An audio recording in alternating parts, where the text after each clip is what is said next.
Agrigento e la diffida della procura ad abbattere gli immobili abusivi con sentenza in giudicato nella zona A della città. Ascoltiamo in proposito l'ex consigliere comunale Michele Mallia.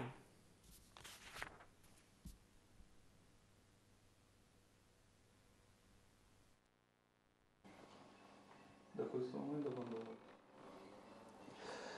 Qual è pertanto la vostra opinione nel merito della recente diffida da parte della Procura di Agrigento a procedere alle demolizioni degli immobili abusivi con sentenza in giudicato nella zona A? Trattandosi appunto di sentenze passate in giudicato, c'è da dire che non condividiamo, ma abbiamo il rispetto dell'osservanza delle norme, quindi questi interventi, trattandosi appunto di atti definitivi, devono andare a propria definizione. Non ci possiamo, da questo punto di vista, diciamo così, metterci di traverso.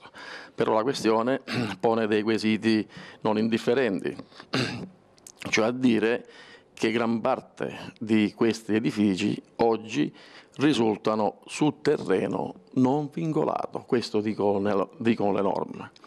Un minuto dopo noi faremo valere nelle sedi opportune le nostre ragioni, nel senso che bisogna capire come mai questi proprietari di immobili per oltre 40 anni hanno pagato sempre tutti i tributi previsti dalle norme e dalle leggi, e credo che un tributo si paghi non in funzione di una legge illegale, ma un tributo si paga sulla base di una norma legittima. A questo punto devo fare anche un riferimento. Qualcuno dice al rappresentante di associazioni ambientaliste che questi terreni sono inedificabili. Però io vorrei sapere come mai pervengono ai proprietari il pagamento dell'IMU agricola su questi terreni. Se i terreni sono inedificabili, anche la norma che prevede il tributo non dovrebbe essere ad essi applicata. Legambiente, come in altre parti della Sicilia, ha proposto che anche ad Agrigento le aree inedificabili dove si è edificato siano restituite e ripristinate al Comune, e il Comune concede in cambio delle aree edificabili.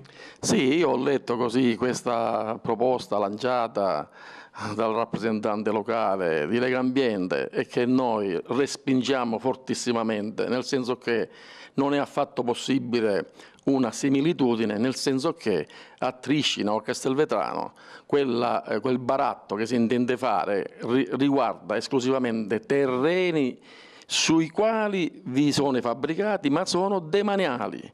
La questione della Valle dei Templi e della zona A è completamente diversa, perché in atto quei fabbricati insistono su proprietà privata e noi la nostra proprietà privata la difenderemo fino all'ultimo respiro, in osservanza di tutte le norme e i regolamenti. Relativamente al parco, vi è da dire che il Codice dei beni culturali riconosce adesso una definizione diversa che ha dato la legge 20 al Parco di Agrigento, e quindi la legge 20, voluta fortissimamente anche dagli ambientalisti, ormai è da ritenere vetusta, perché non risponde ai criteri interdisciplinari che definiscono un parco archeologico da parte del codice.